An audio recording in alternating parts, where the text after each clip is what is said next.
Kripasanam Marian ഉടമ്പടി ധ്യാനത്തിലേക്ക് നമ്മൾ ഭക്തിപൂർവ്വം പ്രവേശിക്കുകയാണ്. ഈശോയ്ക്ക് നമുക്ക് ഹൃദയത്തിൽ നന്ദി പറയാം. നമ്മളെ തിരഞ്ഞെടുത്ത് ഈ ആലയത്തിന് ചുറ്റും ദൈവമാതാവ് പ്രത്യക്ഷയായ ഈ അൾത്താരയ്ക്ക് ചുറ്റും ഒരുമിച്ച് കൂട്ടിയ ദൈവപിതാവിൻ്റെ വലിയ സ്നേഹത്തിന് നമുക്ക് ഹൃദയത്തിൽ ഒരു നിമിഷം നന്ദി പറയാം. നമ്മളെ വിഷമിപ്പിക്കുന്ന പാപങ്ങളും ഭാരങ്ങളും എല്ലാം ഈ അൾത്താരയിൽ ഇറക്കി വെച്ചുകൊണ്ട് ദൈവസ്നേഹത്തോടെ ഈ ആരാധന മണിക്കൂറിൽ ആയിരിക്കുവാൻ നമുക്ക് പ്രത്യേകം ശ്രമിക്കാം. പിതാവിനാൽ ആകർഷിക്കപ്പെട്ടിട്ടാണ് നമ്മളെ ഓരോരുത്തരെയും ഈ ആലയത്തിലേക്ക് വിളിച്ചിരിക്കുന്നത്. അതുകൊണ്ട് തന്നെ ദൈവപിതാവ് നമ്മളെല്ലാവരെയും മുൻകൂട്ടി കണ്ടിട്ടുണ്ട്. ദൈവമാതാവ് നമ്മളുടെ ആവശ്യങ്ങൾ അറിയുന്നുണ്ട്. അതുകൊണ്ട് തന്നെ നമ്മുടെ ഈ വിഷയങ്ങളെക്കാൾ അപ്പുറത്ത് നമ്മളെക്കാളൊക്കെ ഒത്തിരിയേറെ സന്ധികളിലൂടെ കടന്നു പോകുന്ന മക്കളുണ്ട്. അവരുടെ എല്ലാവരുടെയും പ്രാർത്ഥനാ നിയോഗങ്ങൾക്ക് കൂടിയും നമുക്ക് ഈ ആരാധനാ മണിക്കൂറിൽ പ്രത്യേകം പരിശുദ്ധ ദൈവമാതാവിൻ്റെ മധ്യസ്ഥം തേടി പ്രാർത്ഥിക്കാം. ഈശോയെ, ആത്മാവിൻ്റെ വലിയ നിയന്ത്രണം എല്ലാ മേഖലകളിലും ഉണ്ടാകുവാനും ഈശോയെ ഞങ്ങളെ ഓരോരുത്തരെയും കൃപാസനത്തിൽ പ്രത്യക്ഷയായ ദൈവമാതാവിൻ്റെ പ്രത്യക്ഷീകരണത്തിൻ്റെ സ്ഥിരം സാക്ഷികളാക്കി ഉയർത്തണമേ എന്ന് ഒരു നിമിഷം പ്രാർത്ഥിക്കാം. പരിശുദ്ധ പരമദിവ്യകാരുണ്യത്തിന് പരിശുദ്ധ പരമദിവ്യകാരുണ്യത്തിന് പരിശുദ്ധ പരമദിവ്യകാരുണ്യത്തിന് നമുക്ക് വിശ്വാസത്തോടെ കൃപാസനം പ്രത്യക്ഷീകരണ മധ്യസ്ഥ പ്രാർത്ഥന ഏറ്റുചൊല്ലാം. അമ്മേ, പരിശുദ്ധ അമ്മേ, ദൈവമാതാവേ, കൃപാസനത്തിലൂടെ ഞങ്ങൾക്കും ഞങ്ങളുടെ ദേശത്തിനും അമ്മ മാധ്യസ്ഥം തേടിത്തന്ന എല്ലാ അനുഗ്രഹങ്ങൾക്കും കൃപകൾക്കും ഞങ്ങളിപ്പോൾ ഹൃദയം നിറഞ്ഞ നന്ദി പറയുന്നു. നമുക്ക് സ്തുതിച്ചു പ്രാർത്ഥിക്കാം. ഹല്ലേലൂയ. യേശുവേ, ആരാധന. അങ്ങനെ പരിശുദ്ധാത്മാവിന്റെ അഭിഷേകം കർത്താവേ ഈ നിമിഷങ്ങളിലൊക്കെ ഉണ്ടാകുവാൻ ഇടവരുത്തണമേ എന്ന് ഞങ്ങൾ മനസ്സിനെയും ഹൃദയത്തെയും ശരീരത്തെയും മുഴുവനായി കർത്താവേ ഒരുക്കണമേ. അമ്മയുടെ അഭിഷേകം നൽകണമേ. Hallelujah, hallelujah.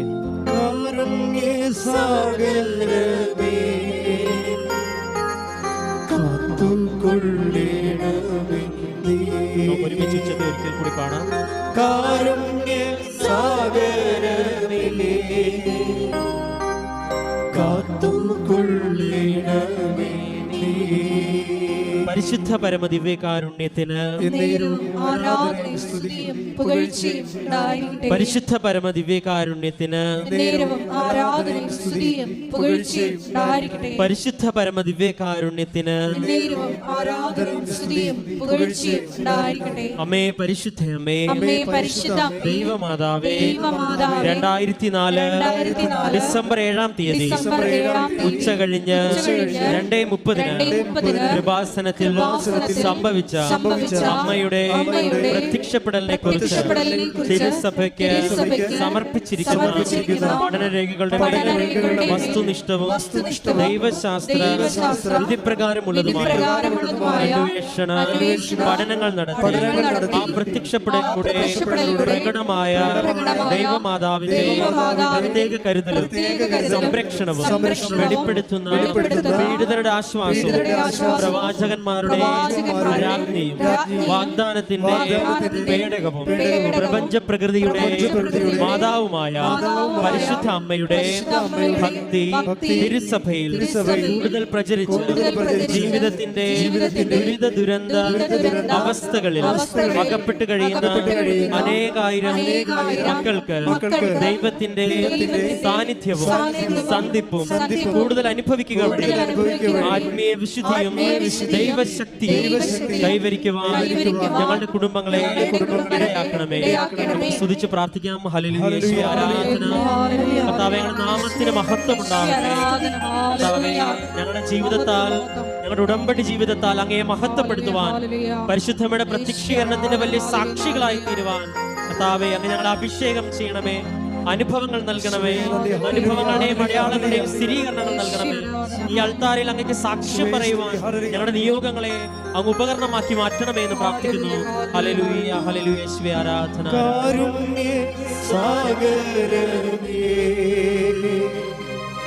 കാത്തുകൊള്ളണമേ നീ കൈകൾ ഉയർത്തിക്കൊണ്ട് ഉച്ചത്തി പാടത്തെ. കാരുണ്യ സാഗരമേ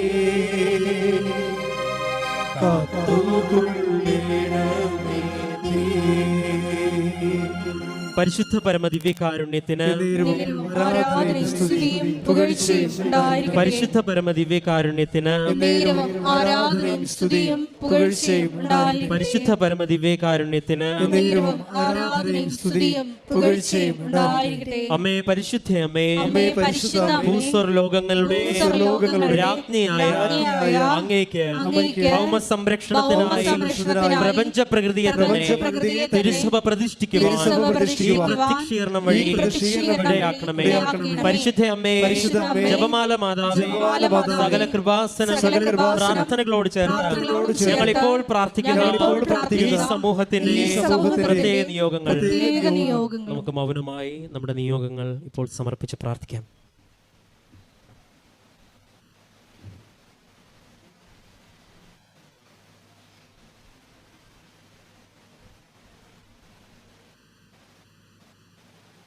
അമ്മയുടെ പ്രത്യക്ഷീകരണത്തിന്റെ ഈ അനുഗ്രഹവേളയിൽ ഞങ്ങൾക്ക് സാധിച്ചു തരുവാൻ കനിയണമേ. ആമേൻ. നമുക്ക് സ്തുതിച്ച് പ്രാർത്ഥിക്കാം. ഹല്ലേലൂയ. യേശുവേ ആരാധന. കർത്താവേ, ആരാധനയുടെ നിമിഷങ്ങളൊക്കെയും ദൈവ സാന്നിധ്യത്തിന്റെ നിമിഷങ്ങളാകുവാൻ ഞങ്ങൾ അഭിഷേകം ചെയ്യണമേ. ഞങ്ങളോടൊപ്പം ഈ ആരാധനയിൽ പങ്കെടുക്കുന്ന ഓരോ വ്യക്തികളും ഈ ആലയത്തിൽ തിരികെ പോകുമ്പോൾ ദൈവം സ്പർശിച്ച് പരിശുദ്ധ അമ്മയുടെ സാന്നിധ്യം അനുഭവിച്ച് നിമിഷങ്ങളാക്കി മാറ്റുവാൻ ബഹുമാനപ്പെട്ട ജോസഫ് അച്ഛനിലൂടെ ഞങ്ങൾക്ക് ആവശ്യമായ വചനങ്ങൾ കർത്താവെ വെളിപ്പെട്ടു കൊടുക്കുവാൻ പരിശുദ്ധ അമ്മയെ ഇടവരുത്തണമേ.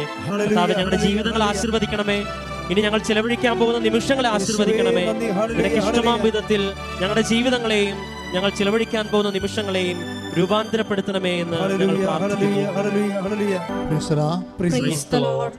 പരിശുദ്ധ പരമദിവ്യകാരുണ്യത്തിന് ആരാധനയും സ്തുതിയും പുകഴ്ചയും ഉണ്ടായിരിക്കട്ടെ. പരിശുദ്ധ പരമദിവ്യകാരുണ്യത്തിന് ആരാധനയും സ്തുതിയും പുകഴ്ചയും ഉണ്ടായിരിക്കട്ടെ. പരിശുദ്ധ പരമദിവ്യകാരുണ്യത്തിന് ആരാധനയും സ്തുതിയും പുകഴ്ചയും ഉണ്ടായിരിക്കട്ടെ. എൻ്റെ പ്രിയപ്പെട്ടവരെ, ദൈവവുമായി ഉടമ്പടിയിലായിരിക്കുന്നവർ ഈ വേസ്റ്റ് മാനേജ്മെൻറ്റ് ശരിക്കും പഠിക്കാനുള്ള ഒത്തിരി അവസരങ്ങളുണ്ട്. അത് അർത്ഥവത്തായിട്ട് പ്രയോജനപ്പെടുത്തുന്ന അനുസരിച്ചുകൊണ്ട് നമുക്ക് ഉടമ്പടിയിൽ പുരോഗമിക്കാൻ പറ്റും. വേസ്റ്റ് മാനേജർ എന്ന് പറഞ്ഞാൽ നമ്മുടെ അടുക്കള വേസ്റ്റ് അവിടെ തന്നെ കുഴിച്ചു മൂടുന്ന പരിപാടിയല്ല. വേസ്റ്റ് മാനേജർ എന്ന് പറയുന്നത് ലൈഫിൻ്റെ അനുഭവങ്ങളിൽ കുറച്ച് വേസ്റ്റ് അനുഭവങ്ങളുണ്ടാവും. വേസ്റ്റ് അനുഭവങ്ങൾ വെച്ചാൽ അനുഭവങ്ങളിൽ പോസിറ്റീവ് ഉണ്ടാവും, നെഗറ്റീവ് ഉണ്ടാവും, അതേസമയം വേസ്റ്റും ഉണ്ടാവും. വെച്ചാൽ ഒരു കുപ്പ പോലെ ഇരിക്കണ നമുക്ക് തന്നെ പോലും പിടിയും കിട്ടത്തില്ല. ഈ വേസ്റ്റായിട്ടുള്ള അനുഭവങ്ങളെ എങ്ങനെ ക്രിസ്തുവിനെ നേടാൻ വേണ്ടി നമ്മൾക്ക് റീസൈക്കിൾ ചെയ്യാൻ പറ്റും, അതാണ് ഉടമ്പടി ഇന്ന് അന്വേഷിക്കുന്നത്. കാരണം എല്ലാവരും സാക്ഷ്യം പറയുമ്പോൾ കുറച്ച് വേസ്റ്റേജ് പറയുന്നുണ്ട് അവർ. പക്ഷെ അവർക്ക് അറിയത്തില്ല അത് എന്തുകൊണ്ടാണ് അങ്ങനെ സംഭവിച്ചത്. ഉടമ്പടി ഞാൻ എടുത്തതാണല്ലോ എന്നിട്ടും അപ്പം ഞാൻ ഉടമ്പടി റിലേ ചെയ്യണത്. ഞാൻ ഉടമ്പടി റിലേ ചെയ്തിട്ടും എൻ്റെ ധാരണയ്ക്ക് എതിരെ കുറേ ഫ്ലോപ്പ് ആൻഡ് ഫെയിലിയേഴ്സ് സംഭവിക്കുന്നു. അപ്പം ചിലർ പറയും അത് എൻ്റെ ഉടമ്പടിയുടെ ചെയ്വനയുടെ കുഴപ്പമാണ്, അതുകൊണ്ടായിരിക്കും. അപ്പോൾ ഇനി ഞാൻ നല്ലവണ്ണം ഉടമ്പടി ചെയ്യാമെന്ന് പറയും. നിങ്ങൾ നല്ലവണ്ണം ഉടമ്പടി ചെയ്ത് ആയാലും ശരി, പിന്നെയും കുറേ വേസ്റ്റേജ് ഉണ്ടാകും അനുഭവങ്ങളിൽ. ഇപ്പോൾ തന്നെ കഴിഞ്ഞ ദിവസങ്ങളിൽ ഒരു ഡോക്ടറിൻ്റെ സാക്ഷ്യം ഉണ്ടായി. ഡോക്ടർ അള്ളിൻ്റെ സാക്ഷ്യത്തിൽ അവർ വളരെ ഇൻ്റലിജൻ്റ് എലഗൻ്റായിട്ടുള്ള ലേഡിയാണ്. പക്ഷെ എന്നിട്ട് ഞാൻ ഇവിടെ കണ്ടിട്ടുണ്ട് ഈ ചില മലയാളം +2 IELTS എഴുതി ഒറ്റ സ്ട്രെച്ചിന് പാസ്സാകണത്. മലയാളം ആണ് അവർ, മലയാളം മീഡിയമാണ്. പക്ഷേ അവർ പറയും അപ്പായി മരിച്ചു, എൻ്റെ അനിയനാണ് എനിക്ക് വീട്ടിലുള്ളത്, അമ്മയുടെ ചെറിയ വരുമാനം കൊണ്ട് ഞങ്ങൾ ജീവിക്കണത്, അപ്പോൾ എന്നെ നീ കരകയറ്റി വിട്ടില്ലെങ്കിൽ കുടുംബം മുങ്ങിപ്പോകും എന്ന് മാതാവിനോട് ഡയറക്റ്റ് കമ്മ്യൂണിക്കേറ്റ് ചെയ്യും. പ്രേരണ സത്യത്തിൻ്റെ ഘടനകൾ പ്രാർത്ഥനയിൽ എപ്പോഴും ഉണ്ടാകണം എന്നുള്ളതാണ്. കാര്യം ഈ ഉടമ്പടിയുടെ ഒരു വിഷയം നോട്ട് ബൈ മെറിറ്റിൽ വർക്ക് ചെയ്യും. അത് ബൈബിളിൻ്റെ മുഴുവൻ കോൺസെപ്റ്റിൽ ഈ നോട്ട് ബൈ മെറിറ്റ് ഉണ്ട്. ഉടമ്പടി മാത്രമല്ല. നോട്ട് ബൈ മെറിറ്റ് എന്ന് പറഞ്ഞാൽ എന്താണ്? നിൻ്റെ യോഗ്യത കൊണ്ടല്ല, എൻ്റെ കൃപ കൊണ്ട്. അപ്പോൾ നമ്മുടെ യോഗ്യത ഇല്ലെങ്കിലും ഉടമ്പടി പെർഫെക്റ്റ് ആണെങ്കിൽ ദൈവം ആ ഓപ്ഷൻ ഉപയോഗിച്ചുകൊണ്ട് നിങ്ങളെ ഹെൽപ്പ് ചെയ്യും. അതുകൊണ്ടാണ് ഈ മലയാളം മീഡിയംകാർ, +2കാർ IELTS എഴുതുമ്പോൾ ഒറ്റ സമയത്ത് തന്നെ പാസ്സായി വരും. അത് കർത്താവിൻ്റെ ശക്തിയാലാണെന്ന് നമുക്ക് മനസ്സിലാകും. അപ്പോൾ ഈ സൈന്യത്താലും ശക്തിയാലും അല്ലാതെ കർത്താവിൻ്റെ കൃപയിൽ വർക്ക് ചെയ്യുന്ന കുറേ അനുഭവങ്ങൾ നമ്മുടെ ജീവിതത്തിലുണ്ട്. അത് ഉടമ്പടിയുടെ ഒരു തനത് ഫോർമുലയാണത്. പക്ഷെ ഞാൻ പറയണത് അതല്ല. നിങ്ങളതെല്ലാം കൃത്യമായിട്ട് ചെയ്താൽ, ഇപ്പോൾ ഈ ഡോക്ടർ അഡ്ലിന് എന്താ സംഭവിച്ചത്? അവർ MBBS ഡോക്ടറാണ്. ഇനിയിപ്പോൾ ഒരു MDക്കോ മറ്റെന്തിനോ എൻട്രൻസിന് വേണ്ടി വിദേശത്ത് പോയി പഠിക്കാൻ വേണ്ടിയുള്ള ഒരു തയ്യാറെടുപ്പിനാണ്. അതിനു വേണ്ടി അവരെന്താ ചെയ്യണത്? അതിന് 3 ടെസ്റ്റാണ് ഉള്ളത്. ഒരു ടെസ്റ്റ് IELTSൻ്റെ ടെസ്റ്റാണ്. അത് 2 പ്രാവശ്യം എഴുതിയിട്ട് അവർക്ക് കിട്ടിയില്ല. ഓക്കെ, വ്യത്യാസം കണ്ട. +2കാരത്തി മലയാളം മീഡിയം IELTS എഴുതി പെട്ടെന്ന് കയറി പോകുന്നു. ഒരു MBBS ഡോക്ടർ എഴുതിയിട്ട് അത് കിട്ടണില്ല, 2ാമത്തെ പ്രാവശ്യം കിട്ടിയില്ല. ഉടമ്പടി എടുത്തിട്ട് പോലും അവർക്കത് കിട്ടിയില്ല. അപ്പോൾ നിങ്ങളെ സംബന്ധിച്ചിടത്തോളം അതൊരു പസ്സിലായിട്ട് വരും. ഒരു കൊട്ടത്തേങ്ങ പോലെ ഇത് വെട്ടാനും പറ്റത്തില്ല, തുറക്കാനും പറ്റാത്ത അവസ്ഥ. What happen to me? അപ്പോൾ നമ്മുടെ ആത്മവിശ്വാസം ചോദ്യം ചെയ്യപ്പെടാം. ആത്മവിശ്വാസം ശരിക്കും പറഞ്ഞാൽ ഉടമ്പടിയുടെ ഒരു ദൈവശാസ്ത്രം അനുസരിച്ച് ആദ്യം ചോദ്യം ചെയ്യപ്പെടേണ്ടത് ആത്മവിശ്വാസം തന്നെയാണ്. കാര്യം ഈ ആത്മവിശ്വാസത്തിനൊരു കുഴപ്പമുണ്ട്. ആത്മവിശ്വാസം അതിൻ്റെ 1 ഡിഗ്രി കൂടിക്കഴിഞ്ഞാൽ അത് അഹന്തയായിട്ട് ഡെവലപ്പ് ചെയ്യും. അതാണ് ആത്മവിശ്വാസത്തിൻ്റെ കുഴപ്പം. ആത്മവിശ്വാസം ഒരു മാനുഷികമായ ഗുണമാണ്, പക്ഷേ അതൊരു പോസിറ്റീവ് ഗുണമാണ് ആത്മവിശ്വാസം. പക്ഷേ സ്പിരിച്വൽ മേഖലയിൽ ചിന്ത വരുമ്പോൾ, സ്പിരിറ്റ് വർക്ക് ചെയ്യുന്ന ഫോർമാറ്റിലേക്ക് വരുമ്പോൾ ഈ ആത്മവിശ്വാസം അതായത് കൂടിയ ആത്മവിശ്വാസമുള്ളവർ, കൂടിയ ആത്മവിശ്വാസത്തെക്കാൾ ശരിക്കും അവർക്കുള്ളത് അഹങ്കാരമാണ്. അവർ തന്നെ അറിയത്തില്ല അത് ആത്മവിശ്വാസമാണെന്ന് അവർ പറയണതേ ഉള്ളൂ. ശരിക്കും പറഞ്ഞാൽ ബേസിക്കായിട്ട് അവർക്കുള്ളത് അഹങ്കാരമാണ്. അഹങ്കാരം എന്ന് പറയുന്ന സംഭവം അഹം ക്യാരി ചെയ്യുന്നതാണ്. അത് എന്തെങ്കിലും ഭൗതികമായ ഒരു എബിലിറ്റിയുടെ കപ്പാസിറ്റിയുടെ അടിസ്ഥാനത്തിൽ നമ്മൾ ഡെവലപ്പ് ചെയ്തെടുത്ത ഒരു ആന്തരികമായ ഭാവമാണ്. ഇവിടെ നോ എൻട്രിയാണ് ദൈവത്തിന്. ഉടമ്പടി എടുക്കുമ്പോൾ എപ്പോഴും നമ്മൾ ശ്രദ്ധിക്കുക, കേവലം മനുഷ്യന് ഉടമ്പടി എടുത്ത് വിജയിപ്പിക്കാൻ പാടാണ്. അതിൻ്റെ ഉടമ്പടി പ്രവർത്തിക്കുന്ന കാലാവസ്ഥ നിങ്ങൾ രൂപപ്പെടുത്തിയെടുക്കണം. ഈ ആത്മവിശ്വാസം എന്ന് പറയുമ്പോൾ നിങ്ങളുടെ വിദ്യാഭ്യാസം ചിലപ്പോൾ നിങ്ങൾക്ക് ഓവർ കോൺഫിഡൻസ് നൽകും. ഈ ഓവർ കോൺഫിഡൻസ് പലപ്പോഴും വർക്ക് ചെയ്യണത് സ്പിരിച്വൽ ഓവർ കോൺഫിഡൻസ് നിങ്ങളുടെ ഇടയിൽ പറഞ്ഞാൽ കുഴപ്പമില്ല. പക്ഷേ സ്പിരിച്വൽ ലാംഗ്വേജിൽ ഓവർ കോൺഫിഡൻസ് ശരിക്കും പറഞ്ഞാൽ പ്രൈഡിൻ്റെ ഭാഗമായിട്ട് വരും. പ്രൈഡ് വന്നാൽ പിന്നെ വരേണ്ടത്, പ്രൈഡിൽ ഇത് വർക്ക് ചെയ്യത്തില്ല. ഉടമ്പടി പ്രൈഡില്ല, അഹങ്കാരത്തിൽ ഉടമ്പടി, ഓവർ കോൺഫിഡൻസിൽ ഉടമ്പടി വർക്ക് ചെയ്യത്തില്ല. അപ്പോൾ ദൈവം ആദ്യം ചെയ്യേണ്ടത് നിങ്ങളെ കാഷ്വാലിറ്റി കയറ്റിയിട്ട് നിങ്ങളുടെ ഓവർ കോൺഫിഡൻസ് ടോർപ്പഡോ ചെയ്യാൻ നോക്കും. അതിപ്പോൾ ഈ ആഡലിൻ്റെ സാക്ഷ്യം മാത്രമല്ല, പല സാക്ഷ്യങ്ങളും നിങ്ങൾക്ക് നോക്കിയാൽ മനസ്സിലാവും. ഓവർ കോൺഫിഡൻസിൽ നിങ്ങൾക്ക് വരാൻ പോകുന്നൊരു കുഴപ്പം, നിങ്ങളുടെ ഇൻവെസ്റ്റ്മെൻറ്റ് ഒരു ക്വാളിറ്റേറ്റീവ്ലി ലോ ഇൻവെസ്റ്റ്മെൻ്റ് ആയിരിക്കും. മനസ്സിലായില്ലേ? ഗുണപരമായിട്ട് നിലവാരം കുറഞ്ഞ ഒരു നിക്ഷേപമാണ് ശരിക്കും നിങ്ങൾക്ക് ഓവർ കോൺഫിഡൻസുകാർക്ക് ഇതിനകത്ത് വരണത് ഉടമ്പടി വരണത്. എന്താ കാര്യം? ഇതിപ്പോൾ ഉടമ്പടി എടുത്ത് എല്ലാവരും എടുക്കണമല്ലോ, എൻ്റെ കൂട്ടുകാരൊക്കെ ഉടമ്പടി എടുത്ത്, അതുകൊണ്ട് ഞാൻ എടുക്കണേ. ഉടമ്പടി എടുത്തില്ലെങ്കിലും എനിക്കറിയാം ഇത് റാങ്ക് ലിസ്റ്റിൽ കയറിപ്പോവും, ഞാൻ പാസ്സാവും, അല്ലെങ്കിൽ എനിക്ക് ജോലി കിട്ടുമെന്ന് എനിക്കറിയാം. ഇതാണ് ഓവർ കോൺഫിഡൻസ്. അപ്പോൾ അതുകൊണ്ട് ഈ ഓവർ കോൺഫിഡൻസുകാർക്ക് അവർ ഡേഞ്ചറസ് സോണിലാണ്. എന്താ കാര്യം? ദൈവം അത് വർക്കൗട്ട് ചെയ്യത്തില്ല. അവർ ഓവർ കോൺഫിഡൻസ് അഹങ്കാരമായിട്ട് ഡെവലപ്പ് ചെയ്തിരിക്കണ കാരണം അവിടെ ആത്മാവ് പ്രവർത്തിക്കാൻ പാടായിരിക്കും. അതുകൊണ്ട് ദൈവം എന്തുമാത്രം വർഷങ്ങൾ കാത്തിരുന്നറിയാമോ ഈ ആളെ ഒന്ന് ജനിപ്പിച്ചെടുക്കാൻ. ജൂഡത്തിനെ എസ്തേറിനെ പോലെയൊക്കെ നല്ല തലക്കനമുള്ള പെണ്ണുങ്ങൾ ഇസ്രയേലിലുണ്ടായിരുന്നു. ഇസ്രയേലിലെ പെണ്ണുങ്ങൾ നിങ്ങൾക്ക് അറിയാമല്ലോ. ഞാൻ ഇസ്രയേലിൽ ചെല്ലുമ്പോൾ 9ാം ക്ലാസ്സുകാരത്തി 6ാം ക്ലാസ്സുകാരത്തിയാണ് AK-47 കൊണ്ട് നടക്കുന്നത്. എല്ലാം ട്രെയിൻഡാണ്. അവർക്കൊരു പ്രത്യേക സ്റ്റാമിന ഉള്ള പെൺപിള്ളേരാണ്. പക്ഷേ അത് അത്തരം ടൈപ്പാണ് ജൂഡിറ്റ്, എസ്തേർ. അതിൻ്റെ കൂടെ ഉണ്ടായിരുന്ന ആ ചരിത്രം മുഴുവൻ നോക്കുമ്പോൾ റൂത്തിൻ്റെ കാലം വരെ നോക്കുമ്പോൾ എല്ലാം ഭയങ്കര ഇനിഷ്യേറ്റീവ് എടുക്കുന്ന ആൾക്കാരാണ്. ഈ റൂത്തിനെ പോലെയുള്ള നല്ല കരളുറപ്പുള്ളൊരു പെണ്ണില്ലെങ്കിൽ രാത്രി പോയി ബോവാസിൻ്റെ അടുത്ത് പോയി കിടക്കുക. അപ്പോൾ അവർ നല്ല അവർ ചെയ്യണ കാര്യങ്ങളെക്കുറിച്ച് അവർക്ക് നല്ല ഇച്ഛാശക്തിയും ദിശാബോധമുള്ള ആൾക്കാരാണ്.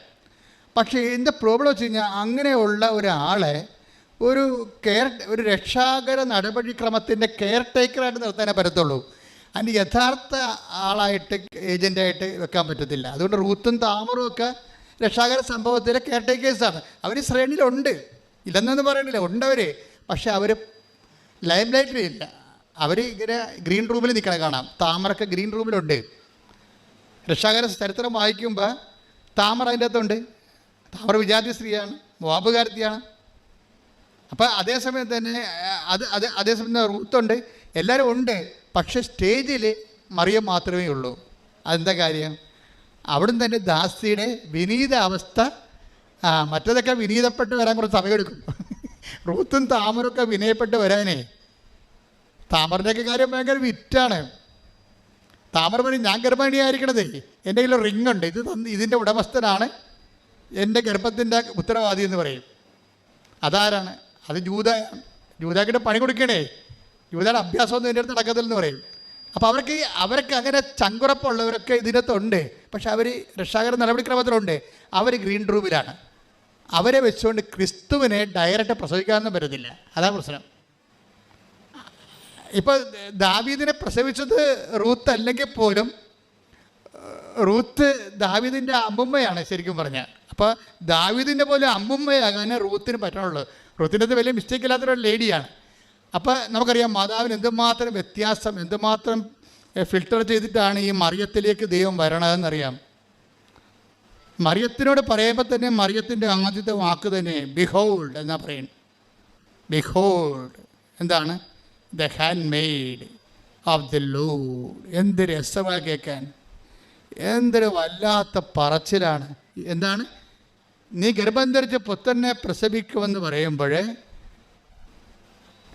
അതിൻ്റെ ബാക്കി ഭാഗങ്ങളെല്ലാം വെളിപ്പെടുത്തി കഴിയുമ്പോൾ അമ്മ പറയുന്ന വാക്ക് എന്താണ്? ഇതാ കർത്താവിൻ്റെ ദാസി. അപ്പോൾ ക്രിസ്തുവിനെ സ്വീകരിക്കുക എന്നുള്ളതും ദാസ്യത എന്നുള്ളതും രണ്ടും ഒരു സംഭവമാണ്. നിങ്ങൾക്കറിയാമല്ലോ, ഉടമ്പടി തിരിച്ചിട്ടാലും ഈ പൂച്ച എറിയണ പോലെയുള്ള പരിപാടിയാണ്. എങ്ങനെ എറിഞ്ഞാലും 4 കാലേ വന്ന് വീഴും ഈ ഉടമ്പടി. ഉടമ്പടിയുടെ ലക്ഷ്യം എന്താണ്? ക്രിസ്തുവിനെ വ്യക്തികളെ സ്വീകരിക്കുക എന്നുള്ളതാണ്. അതിൻ്റെയൊക്കെ ഒരു നിമിത്തമായിട്ട് മാർഗമായിട്ടാണ് ബാക്കിയുള്ള ഭൗതിക സാഹചര്യങ്ങളുടെ സമ്മർദ്ദങ്ങളും അതിൻ്റെ ഒരു പ്രെയർ ഫോമിലേക്കൊക്കെ വെക്കണത്. നിങ്ങളതിൻ്റെ കഥ അറിയാതെ ആട്ടം കാണരുത്. ഇത് ക്രിസ്തുവിനെ സ്വീകരിക്കുകയാണ് ഇതിൻ്റെ മെയിൻ സംഭവം. അപ്പം പക്ഷെ ആദ്യമേ അത് ലക്ഷ്യം വെച്ചാൽ നിങ്ങൾക്ക് വേസ്റ്റേജ് കുറഞ്ഞിരിക്കും. ഈ വേസ്റ്റ് നമ്മൾ ഉണ്ടാക്കണതാണേ ഉടമ്പടി വേസ്റ്റ്. ഇപ്പം ഡോക്ടർ കണ്ടില്ലേ, അവർ MBBS ആണെങ്കിലും അവരാദ്യം MBBS ഡോക്ടർ ആദ്യം IELTS എഴുതി അവർ പറയണ 1/2 മാർക്കിനാണ് തോറ്റുപോയെന്ന്. 1/2 മാർക്കിന് തോറ്റാലും 50 മാർക്ക് തോറ്റാലും തോൽവി എന്നാണ് പറയണത്. അതാണ് അവർ പറഞ്ഞ 1/2 മാർക്കിനാണ് ഞാൻ തോറ്റുപോയത്. അതാണ് സങ്കടം. 1/2 മാർക്ക് തോറ്റാലും 5 മാർക്ക് തോറ്റാലും തോറ്റതാണ് സംഭവം. അപ്പം പിന്നെ ഇവരിവിടെ വാള് വെച്ച് കീഴടങ്ങുന്നുണ്ട്. വാളും പരിചയം വെച്ച് കീഴടങ്ങും. എന്താണ്? ഇനി IELTSുമായിട്ട് ഞാനില്ല മുന്നോട്ടെന്ന്. അപ്പോൾ ബുദ്ധിമാന്മാരെ ലജ്ജിപ്പിക്കാൻ വേണ്ടി ദൈവം ബലഹീനരെ ഉയർത്തിക്കൊണ്ട് വരുന്നുണ്ടേ. അതിന് താഴെയുള്ള ആൾക്കാരെ IELTS പുഷ്പം ജയിച്ചു പോകണ്ടേ. അപ്പോൾ അവിടെ എന്താണ് കുഴപ്പം? ഡോക്ടറിന് മെറിറ്റ് ഇല്ലേ? ഡോക്ടറല്ലേ, അവർക്ക് MBBS എഴുതാമെങ്കിൽ ഒരു 100 IELTS എഴുതിയെടുക്കാൻ പറ്റും. അപ്പോൾ അവർക്ക് മെറിറ്റുണ്ട്. ഈ മെറിറ്റ് ഇവർക്ക് ആവശ്യമില്ലാത്തൊരു ആത്മവിശ്വാസം കൊടുത്തിട്ടുണ്ട്. ഇനി ദൈവത്തിൻ്റെ മുമ്പിലുള്ള പരിപാടി എന്താണ്? ദൈവത്തെ സംബന്ധിച്ചിടത്തോളം നിങ്ങൾക്കറിയാമല്ലോ, നിങ്ങൾ IELTS പാസ്സായത് കൊണ്ടോ നിങ്ങളുടെ വീട്ടിൽ അല്ലെങ്കിൽ നിങ്ങൾ വസ്തു വിറ്റത് കൊണ്ടോ കല്യാണം നടത്തിയത് കൊണ്ടോ ഈ കച്ചവടത്തിൽ ദൈവത്തിന് ലാഭമൊന്നുമില്ല. അത് ആദ്യമേ നിങ്ങൾ മനസ്സിലാക്കണം. നമുക്ക് മാത്രമേ എന്തെങ്കിലും ലാഭമുള്ളൂ, മെച്ചമുള്ളൂ. അപ്പോൾ ബുദ്ധിയുള്ള നിങ്ങൾ എന്ത് ചെയ്യണം? ഇതിൻ്റെ അകത്ത് ദൈവത്തിൻ്റെ പ്രോഫിറ്റ് എത്രയാണെന്ന് നോക്കണം ആദ്യം. അത് ആദ്യമേ ഫിക്സ് ചെയ്താൽ പ്രശ്നം തീർന്ന് ഈ കച്ചവടത്തിൽ. പറഞ്ഞ അച്ഛൻ മനസ്സിലായില്ലേ? ഇതിന് ദൈവത്തിന് ഞാൻ ഈ ഉടമ്പടി എടുത്തിട്ട് ഇതുകൊണ്ട് ദൈവത്തിന് എന്താണ് ലാഭം? ദൈവം ലാഭമില്ലാത്ത ഒരു പരിപാടിക്കും ഉണ്ടാകത്തില്ല. അത് എപ്പോഴും ഓർത്തേക്കണം. ക്രിസ്തുവിന് വരെ നമുക്ക് തരുന്നതിൻ്റെ പിന്നിൽ നമ്മളെ വിലക്ക് വാങ്ങുന്നതിന് വേണ്ടി തന്നിരിക്കുന്നതാണ്. ക്രിസ്തുവിനെ അത്രയും ഭയങ്കര എക്സ്പെൻഡിച്ചർ മുടക്കിയിരിക്കുന്നതാണ്. തൻ്റെ ഏകജാതിനെ നൽകാൻ തക്ക വിധം ദൈവം തൻ്റെ സ്നേഹത്താൽ അത്രമാത്രം സ്നേഹിച്ചിട്ട് ദൈവത്തിനെ ഈ വിഷയത്തിൽ ക്രിസ്തു എന്തെല്ലാം അതിന് നഷ്ടപ്പെടുത്തിയാലും, ക്രിസ്തുവിനെ വരെ നഷ്ടപ്പെടുത്തിയാലും ശരി, എനിക്ക് നിങ്ങളെ നഷ്ടപ്പെടരുതെന്നുള്ള വലിയൊരു മനസ്സിൽ നിന്നാണ് ഇതെല്ലാം രൂപപ്പെട്ട് വരണത്. പക്ഷേ അത് ദൈവത്തിൻ്റെ ആ മനസ്സ് ബോധപൂർവ്വം മനസ്സിലാക്കിയിട്ട് നിങ്ങൾ ഉടമ്പടി എടുക്കുമ്പോൾ തന്നെ ഈ കച്ചവടത്തിൽ ഈ വിനിമയം, നമുക്ക് കച്ചവടം മോശമാക്കുകയാണെങ്കിൽ ഞാൻ ഉപേക്ഷിച്ച് ഈ ഒരു വിനിമയം, ഒരു കവനൻ്റെ ഒരു വിനിമയമാണ്. അതിലാട്ടൊരു എഗ്രിമെൻ്റ് ആകുമ്പോൾ ഒരു വിനിമയമുണ്ട് അതിൻ്റെ അകത്ത്. ഈ വിനിമയത്തിൽ ദൈവത്തിന് എന്താണ് മെച്ചം, ദൈവത്തിന് എന്താ അതിൻ്റെ അകത്ത് കിട്ടണത് എന്ന് ആദ്യം നമ്മൾ മനസ്സിലാക്കി വെക്കണം. നിങ്ങളെന്ത് ചെയ്യണത്? നിങ്ങൾക്ക് എന്ത് കിട്ടുമെന്ന് വിചാരിച്ചുകൊണ്ടാണ് ഇത് വർക്കൗട്ട് ചെയ്യണത്. അതുകൊണ്ടാണ് ഈ വേസ്റ്റേജ് കൂടുന്നത്. അതിൻ്റെ കാരണം ആദ്യം ദൈവത്തിന് എന്ത് കിട്ടും, ദൈവം എന്താണ് ചെയ്യണത്, ദൈവം ഉദ്ദേശിക്കുന്ന ദൈവത്തിൻ്റെ ഒരു സ്വപ്നം എന്താണ്? നിങ്ങളിൽ ക്രിസ്തു രൂപപ്പെട്ടു വരണം. അതാ പ്രശ്നം. Receive Jesus Christ and get saved. കർത്താവിനെ സ്വീകരിച്ചുകൊണ്ട് രക്ഷിക്കപ്പെടുക എന്നുള്ളതാണ് ദൈവത്തിൻ്റെ അൾട്ടിമേറ്റ് എയിം. ദൈവത്തിൻ്റെ വിനിമയത്തിൽ ആത്യന്തികമായ ദൈവത്തിൻ്റെ ഒരു പ്രോഫിറ്റ് എന്ന് പറയുന്നത് നിങ്ങൾ ക്രിസ്തുവിനെ സ്വീകരിക്കുന്നതാണ്. അതുകൊണ്ട് പൗരസപ്പോസം പറഞ്ഞ ക്രിസ്തുവിനെ സ്വീകരിക്കാൻ വേണ്ടി നമ്മളെ സ്വീകരിക്കുന്ന വരെ കുറേ വേസ്റ്റേജുകൾ ഉണ്ടാവും. ക്രിസ്തുവിനെ സ്വീകരിക്കാൻ വേണ്ടി ഫിലിപ്പി 3:8. അതെ, ഇവയെല്ലാം ക്രിസ്തുവിനെ പ്രതി നഷ്ടമായി ഞാൻ കണക്കാക്കി. ഇവ മാത്രമല്ല, എൻ്റെ കർത്താവായ യേശു ക്രിസ്തുവിനെ പറ്റിയുള്ള ജ്ഞാനം കൂടുതൽ വിലയുള്ളതാകയാൽ സർവവും നഷ്ടമായി തന്നെ ഞാൻ പരിഗണിക്കുന്നു. അവനെ പ്രതി ഞാൻ സകലവും നഷ്ടപ്പെടുത്തുകയും ഉച്ഛിഷ്ടം പോലെ കരുതുകയുമാണ്. അപ്പം ചില കാര്യങ്ങൾ വേസ്റ്റ് ഉണ്ടാകും. അത് ക്രിസ്തുവിനെ പ്രതിയാണ് വേസ്റ്റ് ഉണ്ടാകുമ്പോൾ നമ്മൾ വേസ്റ്റ് ആയപ്പോലെ ഇനി എന്ത് ചെയ്യുന്നില്ല.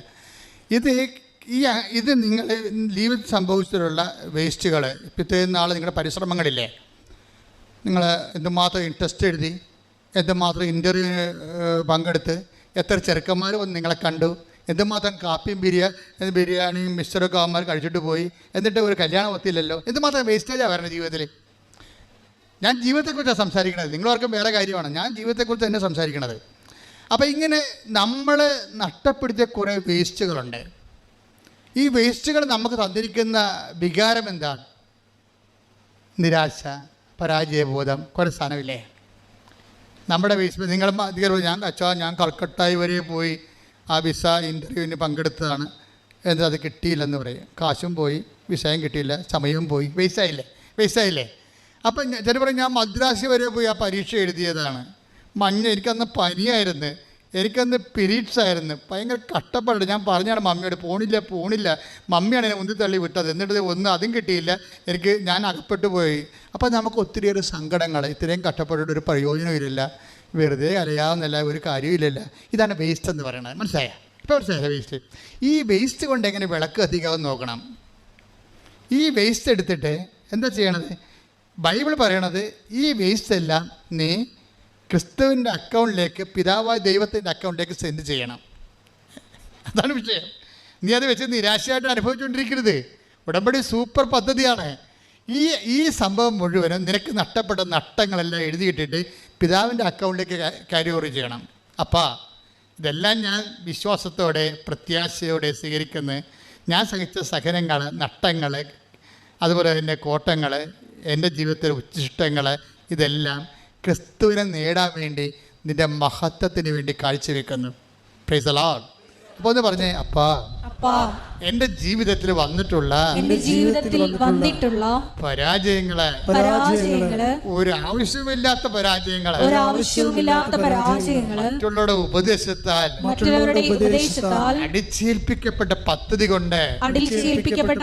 കൊണ്ട് ഞാൻ തന്നെ ഒരു തോൽവിയായി മാറിയ മുഹൂർത്തങ്ങളെ അപ്പാ, ഇത്തരം ജീവിത ഉച്ഛിഷ്ടങ്ങളെ നിന്റെ നാമത്തിന്റെ മഹത്വത്തിനായി നിന്റെ പുത്രനെ സ്വീകരിക്കാൻ വേണ്ടി ഞാൻ നിന്നെ നിനക്ക് സമർപ്പിക്കുന്നു. ഈ വേദനകളെ സ്വീകരിച്ചുകൊണ്ട് നീ എന്നിൽ അപ്പാ ക്രിസ്തുവിനെ രൂപപ്പെടുത്തണമേ. ഈ വേദനകളെ വേസ്റ്റുകളെ സ്വീകരിച്ചുകൊണ്ട് അപ്പാ നീ എന്നിൽ ക്രിസ്തുവിനെ രൂപപ്പെടുത്തണമേ.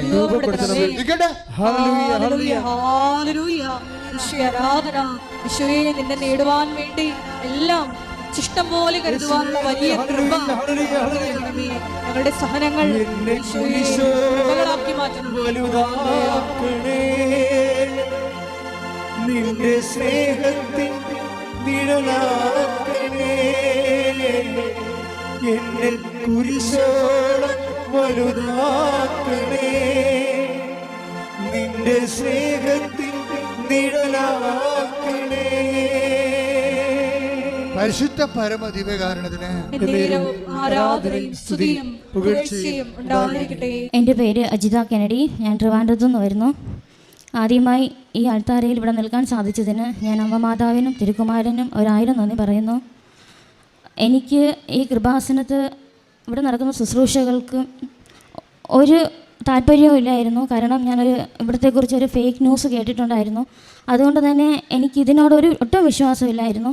അങ്ങനെ ഇരിക്കെ ഞാനും എൻ്റെ കുടുംബവും വിദേശത്ത് പോകാനായിട്ടുള്ള കാര്യങ്ങളോട്ട് കിടക്കുന്ന സമയത്ത് ഒത്തിരിയധികം തടസ്സങ്ങളുണ്ടായിരുന്നു. ഓരോ പ്രശ്നങ്ങൾ കഴിഞ്ഞ് അടുത്തതിലോട്ട് ചെല്ലുമ്പോഴത്തേക്കും അവിടെയും പ്രശ്നം, അങ്ങനെ ഒന്നൊഴിയാതെ ഒന്നായിട്ട് ഓരോ പ്രശ്നങ്ങൾ ഇങ്ങനെ വന്നുകൊണ്ടിരുന്നു.